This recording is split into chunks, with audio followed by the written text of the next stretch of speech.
Hello ladies and gents and everyone in between, and welcome to this, a short weekly review of 2018. Again, I'm sorry I'm late. I needed to focus on myself this weekend, and so, yeah. Anyway, jumping into it, please tell me you watched the season finale of Brooklyn Nine-Nine.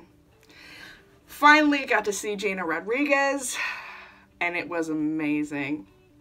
I think there were behind the scenes, there was some like promo photos, and people thought that Gina was gonna be Rosa's ex because of the panic on Rosa's face.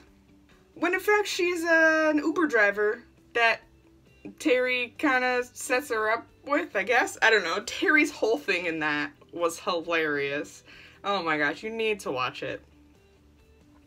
So, and Rosa's keeping it together until Gina's character gets out of the car, and then Rosa has a bisexual panic moment. And it's so glorious. So here's to hoping that they do something with that in season 6, which is going to be on NBC. Woo! Because I feel like we've had a lot of, like, Rosa's gone through a few girls in the last few weeks. Like, the week before this one, or the episode before this finale, she, like, met that bartender chick. I figured she'd be, like, with that bartender chick. And then she was dating some chick that, she was on the phone with when she came out as bi. And I feel like there's someone else. But, like, you know, let's put her, like, in a relationship with a woman and not perpetuate this bisexual promiscuity trope. So here's to hoping that happens. Maybe it won't happen with Gina, but I hope it happens with someone in season 6, which is going to be on NBC. It got picked up after Fox canceled it. Go fandom. And also, I don't know how many of you are interested in international things, but Red, a Brazilian web series, is, as of, I guess, taping of this, has come out with the pre-release on-demand of the 4th season of the web series. It's an amazing web series. Both characters are established queer. It's great. I love it. I met the actresses and the creators at ClexaCon and partied with them and talked with them, and they're the nicest people ever, so it makes me love it even more, and I will be reacting to it. So I'm not sure, honestly, when I'm going to get to that. Right now it's pre-release on demand, so you pay for it on June 12th, I think. It comes out for free. I think there are releasing weekly episodes. It's on Vimeo. The best way I think to get to it is through their Twitter page, which I'll link to below. Netflix is coming out with a movie called First Ladies, where Jennifer Aniston is the President of the United States, and she's a lesbian, and her wife is Tig Notaro, who also wrote and produced it. I'm really excited for it. I'm excited for more queer shit on Netflix, and just in general. Because it was written by Tig, I'm hoping it's done well. The representation is good. It's a political comedy, I guess, so it's like, I don't know, we'll see. I'm not a huge fan of those usually. Well, I'm not a huge fan of political dramas, but political comedies are pretty fun. So I'm excited for that. I couldn't find anywhere of a date for when it's coming out, but it's coming, and I'm excited for it. And I'll keep you updated as I keep them updated. Something kind of, I guess, maybe controversial, I don't have mixed feelings about it, is that recently it was put out there that Lando in Star Wars is pansexual, which, yay, but also, do we have any actual proof of that other than, like, subtext? Apparently there's quite a bit of subtext in this new Han Solo film. There's, I guess, some lines that are pretty... Some, I guess, think it's pretty obvious that they're saying that he's queer. Just, like, I don't know. It's kind of exhausting to me, and just, like, fucking do it or don't do it. I kind of, like, I have mixed feelings about J.K. Rowling coming out and saying that Dumbledore is gay, you know, like, decades later. Like, show us that.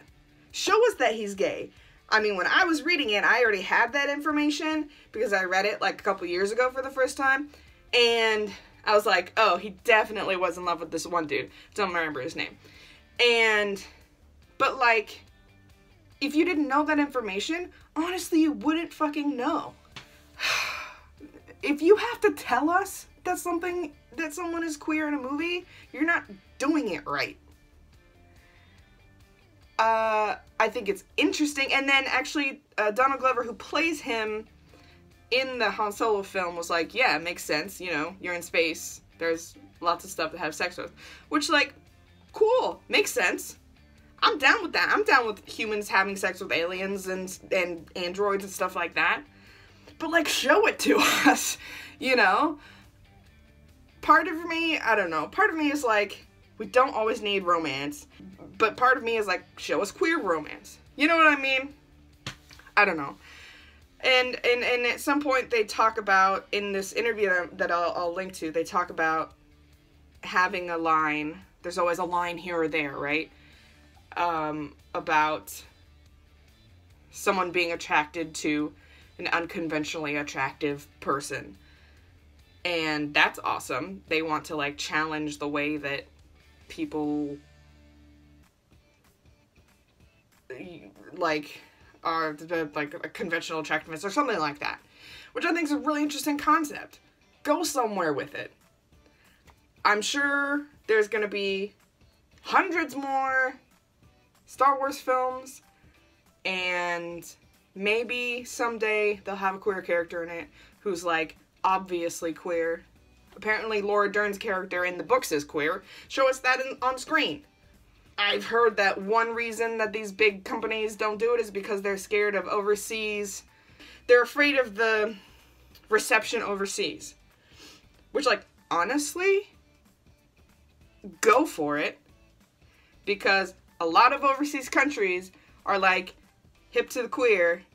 And also, a lot of the people in the US are hip to the queer. And so, it will make money, I think, if you put it out there.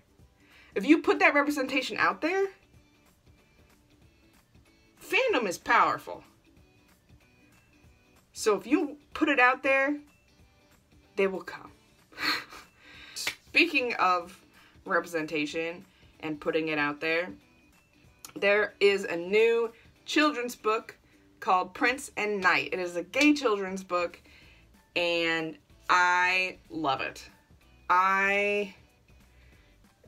You know, that age is when, you know, now there's being so many more children in same-sex, with same-sex parents that aren't seeing themselves represented in the books they're being read, you know? And so to have these books, and they're also coming out with a book called Maiden and Princess. I think it doesn't come out till next year, but I'm excited for that one. And so to have, you know, the LGBT section of children's writing is very niche right now and very small. But, you know, maybe more demand will come for it, and maybe, you know, if publishers put out feelers for it or are welcoming to it, more will get made, and we'll have, you know, more, not only two dads, but more racially diverse, more differently abled, stuff like that. So here's to hoping that just keeps growing. Speaking of same-sex parents, Connecticut is trying to get more same-sex couples to adopt and foster.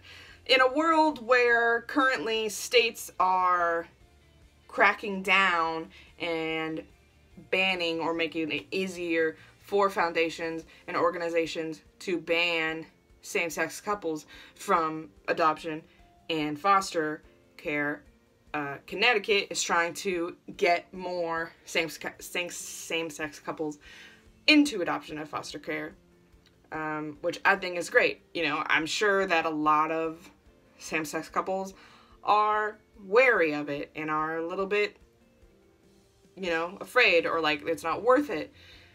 It's too good to be true kind of thing. I don't know. You know, if you're in Connecticut, maybe tell me. But I think that, you know, that's an entire demographic that adoption agencies are closing themselves off to. Those are, you know, hundreds or thousands of people whose hearts are so full of love and so ready to give that love to a child who is, you know, jumping from foster home to foster home and maybe not having the best life. And there's two moms or two dads out there that want to adopt that child and give them love and give them the life that they deserve. But these organizations are assholes and aren't allowing for that. So I hope that Connecticut can get more and more. I hope that a lot of other states are opening their doors wider for queer families. I don't know. This world sucks sometimes, most of the time right now. But on a bright note, you know, the internet is an amazing thing, and kind of a funny, cool thing that I saw was that if you haven't heard of the Yanny and Laurel debate, you've been under a rock for the last week and a half.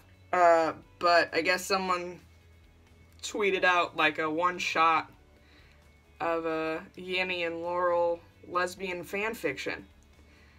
So the creativity of the internet and the fandom, I don't know that Yanny or Laurel really has a fandom, you can say, but you know what I mean. It's just hilarious. I don't know that there's actually a full fanfic, but I'll link to the thing and you can see the tweets, and it's pretty funny. Yeah, so things are looking up for me. I hope they're looking up for you. Until next week, go out, make this year queer, live your best life, and spread love.